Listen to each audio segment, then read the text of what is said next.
La Segunda Guerra Mundial no comenzó con una gran declaración solemne ni con una batalla épica entre ejércitos masivos. Empezó con engaños, provocaciones fabricadas y disparos aislados en la oscuridad, diseñados para justificar una invasión ya decidida de antemano. Antes de que el mundo entendiera que estaba entrando en el conflicto más devastador de su historia, una serie de acciones calculadas puso en marcha una maquinaria de guerra imposible de detener. La invasión de Polonia no fue una reacción improvisada, fue el resultado final de un plan cuidadosamente construido. En el verano de 1939, Europa vivía una calma tensa. Alemania, gobernada por Adolf Hitler, había expandido su territorio sin disparar un solo tiro, Austria había sido anexionada, Checoslovaquia desmembrada, y las potencias occidentales habían optado por la política de apaciguamiento. Para muchos líderes europeos, la esperanza era que Hitler se conformara con esas conquistas. Pero para el régimen nazi, Polonia era el siguiente objetivo inevitable.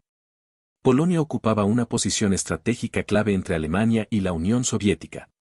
Su existencia como Estado independiente era vista por Berlín como un obstáculo geopolítico y racial.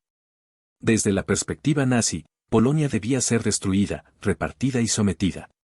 No se trataba solo de territorio, sino de ideología. El problema era cómo iniciar la guerra sin aparecer, ante la opinión internacional, como el agresor directo. La solución fue una serie de provocaciones falsas cuidadosamente orquestadas por las SS. La más conocida fue el incidente de Gleiwitz. La noche del 31 de agosto de 1939, un grupo de agentes alemanes disfrazados con uniformes polacos atacó una estación de radio alemana cerca de la frontera. Transmitieron breves mensajes en polaco llamando a la rebelión contra Alemania y dejaron cuerpos de prisioneros ejecutados para simular un ataque real. El objetivo era simple, fabricar una excusa creíble para la invasión. Mientras esas provocaciones se ejecutaban, el ejército alemán ya estaba completamente desplegado. Tropas, blindados y artillería se encontraban listos a lo largo de la frontera polaca. El plan, conocido como Vorwärts, preveía un ataque rápido y aplastante desde múltiples direcciones, utilizando una doctrina militar aún poco comprendida por el resto del mundo, la guerra relámpago. Polonia sería golpeada antes de poder reaccionar de forma efectiva. En la madrugada del 1 de septiembre de 1939, los primeros disparos reales resonaron en distintos puntos de la frontera. Uno de los episodios más simbólicos ocurrió en Westerplatte, un pequeño depósito militar polaco situado cerca de Danzig. A las 4:45 de la mañana, el acorazado alemán Schleswig-Holstein abrió fuego contra la posición. No era una gran fortaleza ni un objetivo decisivo, pero se convirtió en el símbolo del inicio de la guerra. Al mismo tiempo, columnas blindadas cruzaban la frontera en Silesia, Pomerania y Prusia Oriental. La Luftwaffe atacaba aeródromos, líneas ferroviarias y centros de comunicación polacos. Ciudades enteras despertaron bajo bombardeos. No hubo ultimátum final ni negociaciones de último minuto. La invasión comenzó como un hecho consumado. Polonia estaba siendo atacada en toda su extensión. Para el gobierno polaco, el ataque no fue una sorpresa absoluta, pero sí una confirmación brutal de lo inevitable. Varsovia había confiado en alianzas con Francia y el Reino Unido, creyendo que una agresión alemana provocaría una reacción inmediata. Militarmente, Polonia estaba en clara desventaja. Su ejército era numeroso, pero estaba disperso, con equipos inferiores y sin la capacidad de maniobra rápida que caracterizaba a las fuerzas alemanas. Los primeros combates mostraron la diferencia de enfoque. Las fuerzas polacas lucharon con valentía, defendiendo posiciones fronterizas y lanzando contraataques locales. Pero el enemigo no buscaba enfrentamientos estáticos. Las unidades alemanas rodeaban, penetraban profundamente y desorganizaban la retaguardia. En cuestión de horas, la guerra moderna había reemplazado a los esquemas defensivos tradicionales. Mientras tanto, en Berlín, Hitler anunciaba que Alemania había sido atacada y que solo respondía a provocaciones polacas. La mentira fue repetida con insistencia. Para la población alemana, el relato oficial presentaba la invasión como un acto defensivo. Para el resto del mundo, sin embargo, la realidad comenzaba a quedar clara: Alemania había cruzado un límite que ya no podía retrocederse. En Londres y París, las noticias llegaron con rapidez. Al principio, hubo incredulidad. Luego, indignación. Finalmente, la comprensión de que la guerra que se había intentado evitar había comenzado. Aún así, pasarían 2 días antes de que Francia y el Reino Unido declararan formalmente la guerra a Alemania. Esos días de espera serían conocidos más tarde como el inicio de una guerra que comenzó de forma desigual y confusa. Para Polonia, esas horas iniciales fueron decisivas. La invasión no era un golpe puntual, sino una ofensiva total. Cada primer disparo, cada bomba lanzada, cada avance blindado formaba parte de una maquinaria diseñada para destruir al Estado polaco en semanas.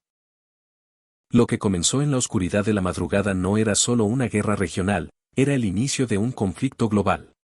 La invasión a Polonia no empezó con un solo evento, sino con una secuencia de engaños y ataques coordinados que borraron cualquier posibilidad de marcha atrás. Los primeros disparos no fueron producto del azar ni de un incidente aislado.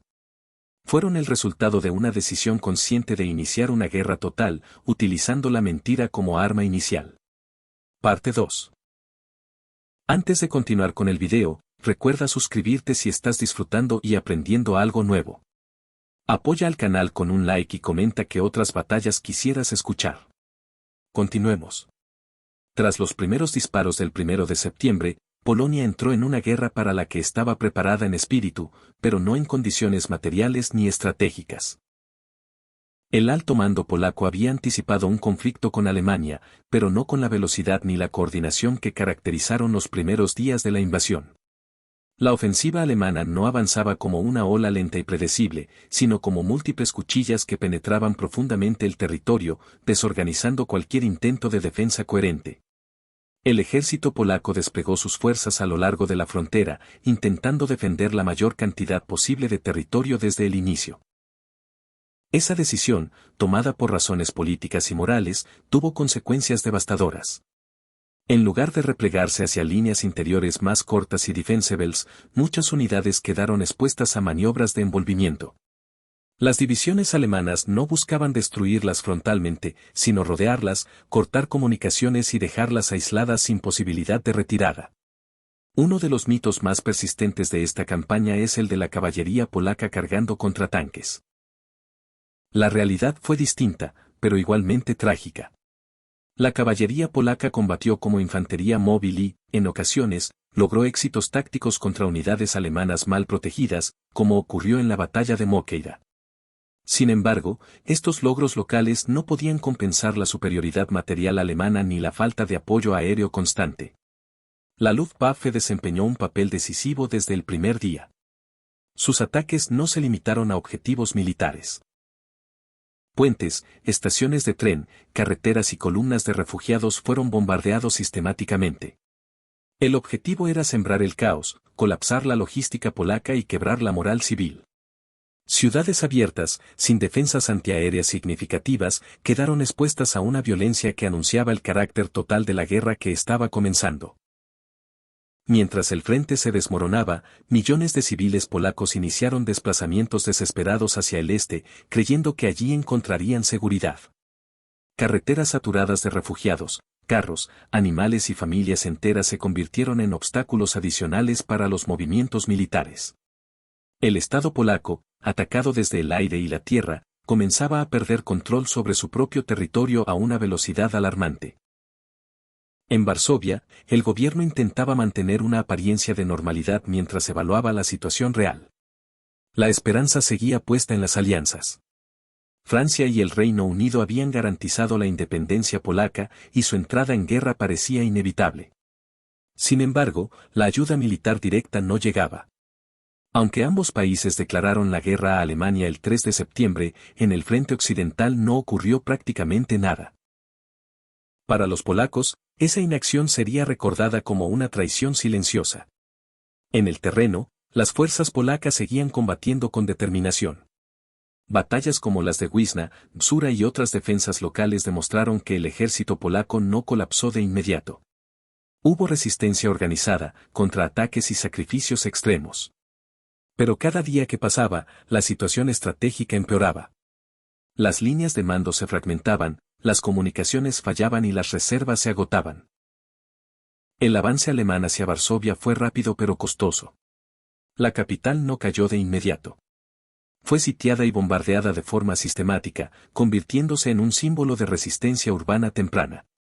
Los defensores, mal armados y superados, improvisaron barricadas y posiciones defensivas, mientras la población civil sufría escasez de agua, alimentos y atención médica. Varsovia mostraba al mundo que Polonia no se rendía sin luchar. A nivel internacional, las imágenes y reportes de la invasión comenzaron a circular. Por primera vez, la guerra moderna se mostraba como una combinación de maniobra mecanizada, terror aéreo y colapso civil. Lo que ocurría en Polonia no era un conflicto local, sino un anticipo de lo que vendría para el resto de Europa. Sin embargo, esa comprensión aún no se traducía en acciones militares decisivas por parte de los aliados occidentales. Mientras tanto, en Berlín, la propaganda nazi presentaba la campaña como un éxito inevitable y justificable. Se hablaba de liberar territorios y de responder a supuestas agresiones polacas. La rapidez del avance reforzaba la imagen de invencibilidad alemana y consolidaba el apoyo interno al régimen de Adolf Hitler. La guerra, lejos de generar dudas, parecía validar su estrategia. Para Polonia, la realidad era cada vez más oscura. El ejército seguía existiendo, pero el Estado comenzaba a fragmentarse. Las decisiones tomadas en esos primeros días, defender la frontera, esperar una ofensiva aliada, subestimar la velocidad alemana, estaban teniendo consecuencias irreversibles. Y lo peor aún no había ocurrido. Parte 3. Cuando el ejército polaco aún combatía desesperadamente contra la ofensiva alemana, el golpe definitivo llegó desde una dirección inesperada. En la madrugada del 17 de septiembre de 1939, unidades del Ejército Rojo cruzaron la frontera oriental de Polonia. La invasión soviética fue presentada oficialmente como una misión de protección para las minorías ucranianas y bielorrusas, pero en realidad era la ejecución exacta de un acuerdo secreto ya firmado con Alemania. Polonia, que todavía resistía, fue atacada por la espalda. Ese acuerdo era el Pacto Molotov-Ribbentrop, un tratado de no agresión firmado semanas antes entre Berlín y Moscú. En sus protocolos secretos, ambos regímenes habían pactado el reparto de Europa del Este, y Polonia estaba condenada desde el primer día. Mientras el mundo observaba la agresión alemana, la Unión Soviética esperaba el momento oportuno para entrar en escena y reclamar su parte del botín. Para el alto mando polaco, la invasión soviética fue un shock absoluto. No solo significaba la apertura de un segundo frente imposible de sostener, sino la confirmación de que no existía salida estratégica. El gobierno polaco ordenó evitar enfrentamientos directos con los soviéticos cuando fuera posible y priorizar la retirada hacia Rumanía y Hungría. La guerra ya no podía ganarse. Solo podía sobrevivirse. En el terreno, la confusión fue total. Algunas unidades polacas intentaron resistir al Ejército Rojo. Otras, creyendo la propaganda soviética, se rindieron esperando un trato neutral. Muchos oficiales y soldados fueron capturados. Años después, miles de ellos aparecerían asesinados en fosas comunes como Katyn, una masacre que permanecería negada durante décadas. En ese momento, sin embargo, lo único claro era que Polonia había quedado atrapada entre dos potencias totalitarias. Mientras tanto, en el oeste, Varsovia seguía resistiendo. La capital polaca soportó un asedio brutal. Bombardeos constantes, incendios masivos y una población civil agotada marcaron los últimos días de defensa. Sin agua, sin electricidad y sin posibilidad real de alivio externo, la ciudad se convirtió en un símbolo de resistencia desesperada. El 28 de septiembre, Varsovia se rindió. No por falta de voluntad, sino por agotamiento absoluto. Con la caída de la capital y la ocupación soviética del este, el Estado polaco dejó de existir de facto. El territorio fue dividido entre Alemania y la Unión Soviética siguiendo líneas acordadas de antemano. Polonia desaparecía del mapa europeo por cuarta vez en su historia. Lo que había comenzado con disparos aislados y provocaciones fabricadas terminaba en una partición total y violenta. Para Alemania, la campaña fue presentada como una victoria fulminante que confirmaba la eficacia de su nueva forma de guerra. Para la Unión Soviética, fue una expansión territorial justificada con un lenguaje ideológico. Para Francia y el Reino Unido, fue el inicio de una guerra que habían declarado, pero que todavía no estaban dispuestos a librar con todas sus fuerzas. Ese periodo de inacción en el frente occidental pasaría a la historia como la Guerra Falsa. pero para Polonia, la historia era otra. La invasión de septiembre de 1939 no fue solo el inicio de la Segunda Guerra Mundial. Fue el comienzo de una ocupación brutal, de deportaciones masivas, de ejecuciones, de resistencia clandestina y de un sufrimiento que duraría años. El país no se rindió como nación. Continuó luchando desde el exilio, desde la resistencia interna y desde los frentes aliados en toda Europa. Históricamente, los primeros disparos de la invasión a Polonia marcaron un punto de no retorno. Demostraron que la política de apaciguamiento había fracasado de forma definitiva. Mostraron cómo la mentira podía ser utilizada como arma inicial de una guerra total.